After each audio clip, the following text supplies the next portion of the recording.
Wel, Ysgol Plasmawr, gallai ddechrau gan ddweud diolch o galon am y wahoddiad i feirniadu cerddor ifanc y flwyddyn. Dyma'r cystadleuaeth iau, a dwi wedi bod wrth fy modd yn gwrando ar bob un perfformiad. Pob un wedi cyfrannu rhywbeth sbesial o ddawn cerddorol naturiol i dechneg sicr a perfformiadau wnaeth wir cyffwrdd ar emosiynau. Dwi'n gwybod o brofiad yn ystod y flwyddyn diwetha bod chwarae offeryn ac unawdu gamra yn dasg anodd ac annaturiol, ond fe wnaeth bob un o chi llwyddo i drosglwyddo neges y cerddoriaeth trwy y sgrin draw i'n hatre i yma yr ochr arall i Gaerdydd. Felly da iawn a diolch i chi gyd. Felly, dyma ni. Dechreuodd arbennig i'r gystadleuaeth gyda perfformiad Alaw Charles ar y piano o Andante in A gan Haydn. Chwarae clir gyda cydbwysedd da rhwng y llaw dde a'r llaw chwith. Baswn i wedi hoffi clywed hyd yn oed mwy o gymeriad yn y chwarae i greu gwahaniaeth fwy amlwg rhwng ysgamrwydd y thema gyda chwarae fwy legato a sentimental yr adran canol. Mi wyt ti naturiol yn creu brawddegau cerddorol amlwg, ond bydd yn ofalus ddim i anghofio pwysigrwydd diwedd bob brawddeg hefyd.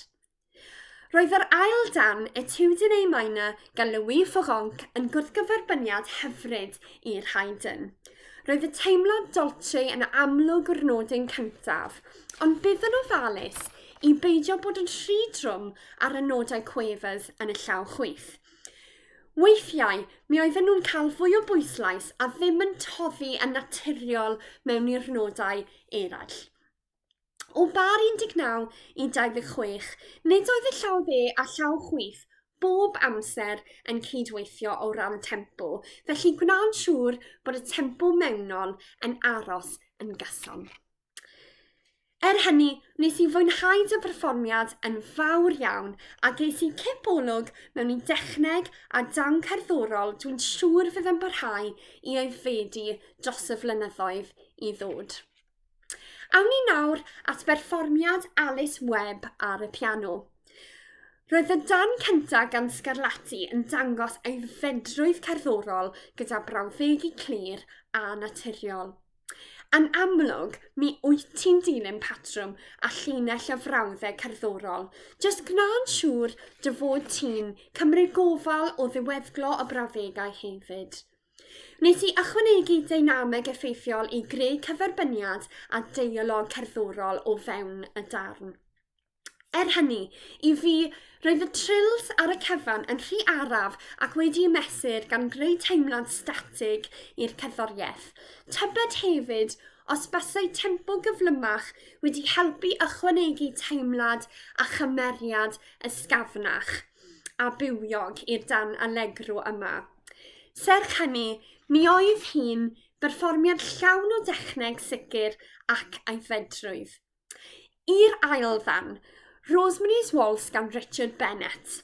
Mi oedd hyn yn wrthgyferbyniad gwych i'r Scarlatti gyda chwarae llawn sensitifrwydd cerddorol. Serch hynny, bysa mwy o hyblygrwydd o fewn y tempo efallai wedi creu teimlad fwy rhydd i'r ddawns. Mewn mannau, byswn ni wedi hoffi clywed llinell fwy sostenuto yn y llaw dde, ond nes di llwyddo yn llwyr i bob amser cael y balans yn iawn rhwng y cyfeiliant a'r thema. Roedd hyn yn berfformiad aeddfed a cherddorol, felly diolch yn fawr. Mae gen ti ddawn sbesial, felly dalier ati. Draw ni nawr i'r ffidil gyda Lynette Jones yn rhoi perfformiad gwych i ni o allegro gan Jean-Marie Leclerc. Dyma perfformiad hyderus a sefydlog. Yn amlwg, wnes i sylwi ar bob newidiaeth yn y dynameg, ond byswn i wedi hoffi clywed hyd yn oed fwy wrthgyferbyniad yn enwedig yn y chwarae tawel piano. Wnes i defnyddio bob rhan o'r bwa ac yn llunio hyn o flaen llaw mewn ffordd synhwyrol, heb wastraff. Effaith hyn oedd perfformiad clir gyda mynegiant amlwg. Serch hynny, byse mwy o amrywiaeth yn y mynegiant o fewn y brawddegau wedi creu fwy o wrthgyferbyniad cerddorol o fewn y darn. Bod y sŵn wnes i greu yn un hyderus, tybed os baswn ni wedi gallu cael sŵn fwy llawn a dwfn gyda mwy o gyseiniant. Roedd yr hocio gyda'r bwa bob amser yn gryf ac yn glir, ond gwna'n siŵr bod y tynyddiaeth bob amser yn gywir, yn enwedig pan mae rhaid chwarae dros sawl tant gwahanol. Tybed hefyd os bysau tempo gyflymach ar y cyfan wedi helpu creu teimlad a naws ysgafnach i'r dan. Heb os nag o'n i bai, mi oedd hyn yn berfformiad addawol a wnes i fwynhau yn fawr iawn. I Gruff Charles awn ni nesaf ar y piano. O'r nodyn cyntaf, wnes i ddangos ei fedrwydd cerddorol a sensitifrwydd llwyr syth bin. Mae gen ti ddawn arbennig i drosglwyddo emosiwn i'r gynulleidfa trwy'r cerddoriaeth. Ond mae'n rhaid bod yn ofalus i sylwi ar gwmws beth sydd ar y tudalen a sydd wedi ysgrifennu yn y cerddoriaeth. Enghraifft, mae'n amlwg dy fod ti yn deimlo naturiol i wneud crescendo pan mae Chopin wedi ysgrifennu decrescendo ac i wneud rit amlwg pan nad oes unrhyw arwydd i wneud yn y gerddoriaeth. Felly, dy fod yn dangos talent naturiol a cherddorol, bydd yn ofalus i ware beth sydd ar y tudalen. Ac yna, gallu di adeiladu a ychwanegu steil dy hunan ar ben. Roedd y tiwgelo reil gan Darius Brubeck yn wrthgyferbyniad ffantastig i'r Chopin. Roedd y rhythmau i gyd yn gadarn, ond byswn ni wedi bod wrth fy modd yn clywed hyd yn oed mwy o'r acenion offbeat. Mae gen ti ddawn arbennig i greu sain llawn a dwfn ar y piano a wnes i wir fwynhau bob eiliad. Mae'n amlwg dy fod yn gerddor naturiol, felly plis dal ati. A nawr, am rhywbeth hollol gwahanol i orffen, perfformiad Caled Lewis ar y drum kit o gan Blink-182 The Rock Show. Wnes i wir fwynhau y perfformiad yma am sawl reswm. Mi oedd yr egni o'r brwdfrydedd i ware dy offeryn yn amlwg. Wnes i ddangos dy fod yn gyfarwydd ac yn gytrefol gyda phob elfen a rhan o'r offeryn. Roedd rhan fwyaf o'r ffils cymleth wedi cadw mewn tempo, ond y mannau hawdd, y crotchet syth oedd weithiau'n cwmpo tu ôl i'r beat.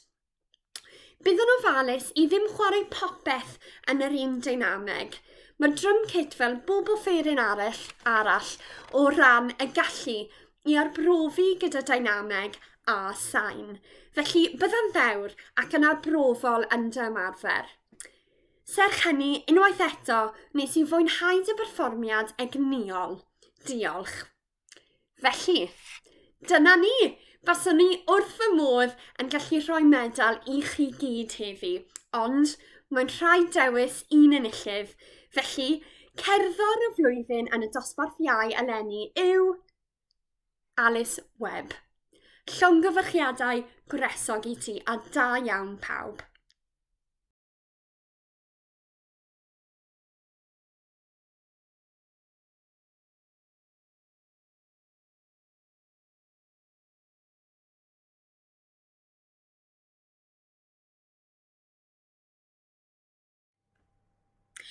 Ysgol Plas Mawr, dyma ni gyda wledd o berfformiadau a cherddoriaeth i fwynhau y nosbarth hŷn cerddor ifanc y flwyddyn. Diolch o galon am y wahoddiad i feirniadu eleni. Dwi wir wedi bod wrth fy modd yn gwrando ar bob un perfformiad. Yn ystod y flwyddyn diwetha, dwi wedi gorfod chwarae sawl gwaith i sgrin, camera a laptop. Felly, dwi'n cyd-ymdeimlo yn llwyr gyda pha mor anodd mae hi i berfformio heb gynulleidfa byw. Serch hynny, wnaethoch chi gyd trosglwyddo neges ac emosiwn y cerddoriaeth yn glir. Felly, ar hynny, wnawn ni fynd at y gystadleuwr cyntaf. Dyma agoriad addawol i'r gystadleuaeth gan Angharad Ellis. Mi wyt ti'n chwarae gyda sensitifrwydd a gofal. Mae dy ddawn cerddorol yn un naturiol gyda techneg sydd yn sicr dan reolaeth. Roedd y dan cyntaf, Rosemary's Waltz gan Bennett, yn llawn deimlad ac yn llifo yn dda. Serch hynny, weithiau, mi oedd ti'n tueddu arafu ar ddiwedd bob brawddeg ac felly'n creu teimlad o ddechrau a stopio'n rhy gyson. Roedd y cydbwysau rhwng y cyfeiliant a'r alaw yn dda gyda gwaith pedalu sy'n hwyrol a cherddorol. I'r ail ddan, Jingo, gan Christopher Norton am i nawr. Dyma oedd perfformiad pleserus a dan gwych. Roedd y rhythmau'n glir a dy ddealltwriaeth o strwythur cerddorol y dan yn amlwg. Roedd y cydweithio rhwng y llaw chwith a'r llaw dde yn dda, ond i fi, baswn i wedi hoffi gweld a chlywed hyd yn oed fwy o gymeriad a drama yn y dan. Dyma cyfle i ti adael dy hunan i fynd a theimlo'n un gyda cerddoriaeth. Mi oedd y perfformiad weithiau'n teimlo bach yn anhyblyg a ddisbarc. Yn amlwg, mi wyt ti'n gerddor dawnus a thalentog, felly mentra nawr i gyrraedd y lefel nesaf gan ychwanegu mwy o gymeriad a sbarc i dy perfformiad. I berfformiad Manon Neil awn ni nesaf gyda'r datganiad hi o Presto alla Tedesca yn G gan Beethoven. Dyma oedd perfformiad aeddfed a cherddorol. Mi wyt ti'n amlwg yn deall dy grefft gyda chwarae clir a thechneg da. Roedd cydbwysau dda rhwng y llaw chwith a'r llaw dde, gyda dealltwriaeth da a synhwyrol yn y gwaith pedalu. Roedd yna gydgysylltiad da a mynegion llawn gwrthgyferbyniad cerddorol, felly da iawn ti. Roedd y Dan Hindemith yn addas iawn fel wrthgyferbyniad i'r Beethoven, gyda agoriad hyderus a chrif. Ond, tybed os bysau mwy o bwyslais ar yr acenion wedi creu elfen fwy dramatig i agoriad y Dan. Yn yr adran moderato, nid oedd y llaw dde bob amser yn hollol glir, ac felly mewn ambell i le, nes i golli synwyr o'r llinell cerddorol. Bysa fwy o eglurdeb yn y bysedd wedi helpu. Serch hynny, roedd yr adran arioso tranquilo yn gerddorol gyda brawddegi clir a naturiol a thechneg pedalu da. Roedd ti'n amlwg yn deall pwysigrwydd manylion y cerddoriaeth, gyda sylwadau amlwg i'r dynameg.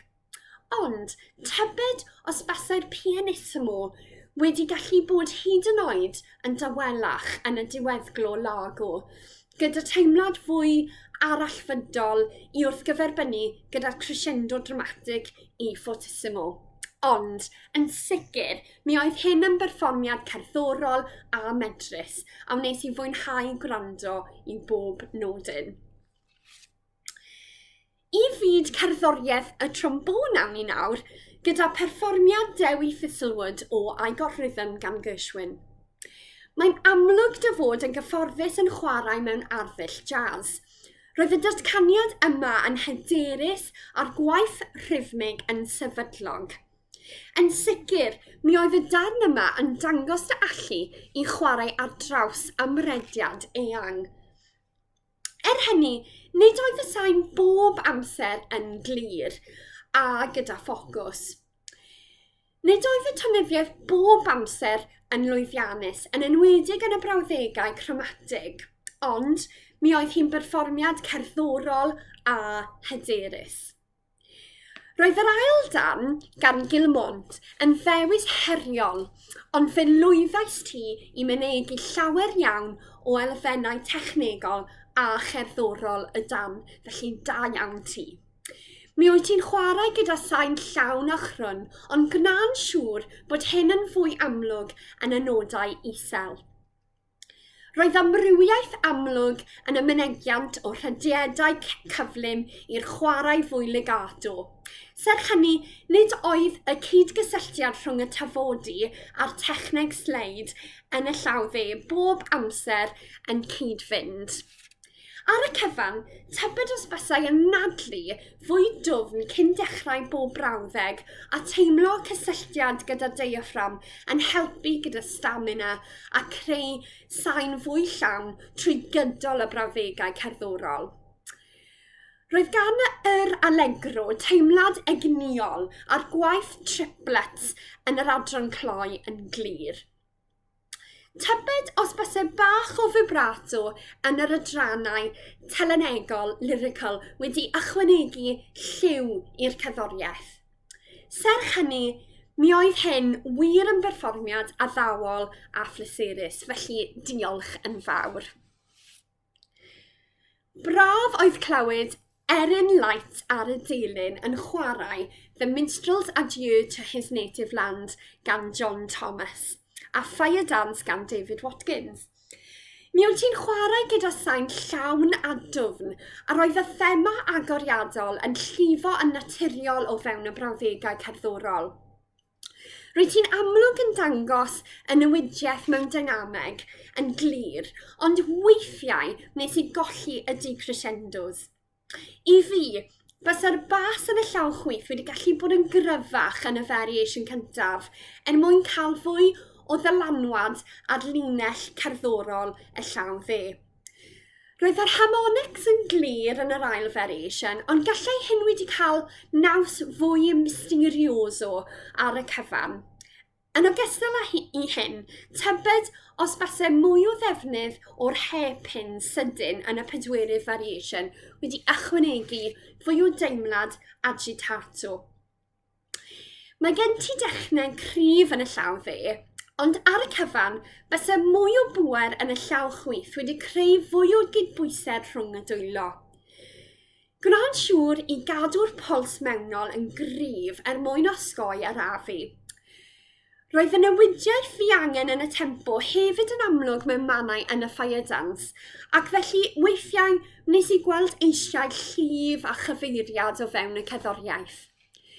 Bydd yn ofalus i newid y pedalau angenreidiol ar amser a pai bod ofn ychwanegu mwy o ddrama a chymeriad i'r perfformiad mwyn trosglwyddo'r neges yn glir i ni fel cynulleidfa. Serch hynny, dyma chwarae addawol gyda nodweddiadau cerddorol. Da iawn ti. Nesaf yn y gystadleuaeth, oedd Iestyn Ellis ar y trwmped. Dechreuad hyfryd gyda'r balad gan John Goland. Tybed os bysau agor corff wedi helpu ti teimlo'n fwy hyderus ac hefyd wedi gwella'r anadlu. I greu sain cryf a dwfn, mae'n rhaid anadlu'n ddwm. Felly gwna'n siŵr i gynllunio'r strwythur anadlu o flaen llaw. Mae'n amlwg bod gen ti syniadau cerddorol da, felly gwna'n siŵr i gefnogi hyn gyda techneg sicr. Ar y cyfan, roedd y concert scherzo gan Araturian yn fwy llwyddiannus. Roeddet ti'n dangos amrywiaeth da yn y mynegion cerddorol, ond bydd yn ofalus i ddim brysio. Roedd y tafodi dwbl yn glir ac mi wyt ti'n amlwg yn mwynhau chwarae'r darn yma. Serch hynny, paid bod ofn i adael dy hunan i fynd a dangos mwy o gymeriad yn dyware. I trwmpedwr arall awn ni nesaf gyda Becca Evans yn perfformio'i datganiad hi o concerto trwmped hymyl. Dyma agoriad hyderus gyda brawddegi clir a cherddorol. Gwna'n siŵr i diwnio i'r piano o flaen llaw. Ar y cyfan, mi oedd y donyddiaeth yn tueddu bod ar yr ochr siarp. Serch hynny, mi wyt ti'n chwarae gyda aeddfedrwydd ac angerdd amlwg i'r cerddoriaeth. Gwna'n siŵr dy fod ti ddim yn dibynnu gormod ar creu'r sŵn o'r ceg a'r tafod. Mae'r pŵer yn dod o rhywle is yn y corff ac o'r diaphragm. Efallai bydd hyn yn gallu helpu gyda creu sain fwy twym a helpu gyda stamina. Mae'r hymyl yn ddanfawr a mentrus, felly da iawn ti yn sicr fe wnes ti lwyddo i arddangos amrywiaeth o sgiliau dechnegol a cherddorol. I'r perfformiad ola awn ni nesaf gyda Manon Roberts ar y piano.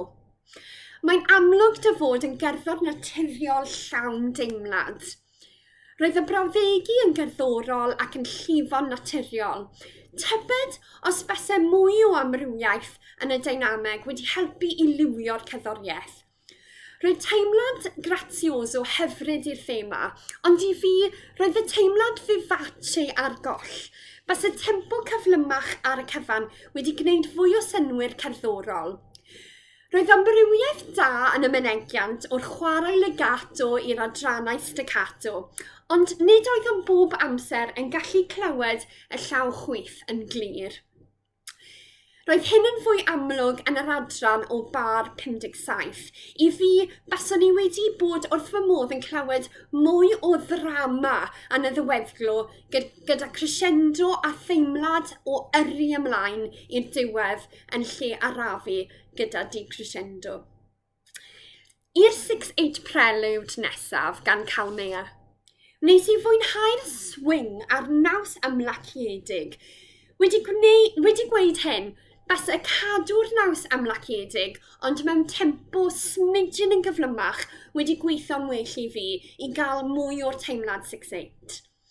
Roedd defnydd da o'r pedal a mae gen ti deimlad naturiol cerddorol i sensitifrwydd y bysedd ar y piano. Serch hynny, nid oedd y nodau yn y llaw chwith bob amser yn gywir o ran rhythm ac nid oedden nhw bob amser yn cael eu glywed yn glir. Ond, perfformiad aeddfed sy'n dangos yn amlwg dy fod wir yn teimlo emosiwn y gerddoriaeth. Felly, dyna ni, bob nodyn wedi chwarae. Wnes i wir fwynhau, felly llongyfarchiadau i chi gyd. Ond, dim ond un enillydd sydd i fod heddi. A'r enillydd yw Manon Neil. Da iawn ti a diolch i chi gyd.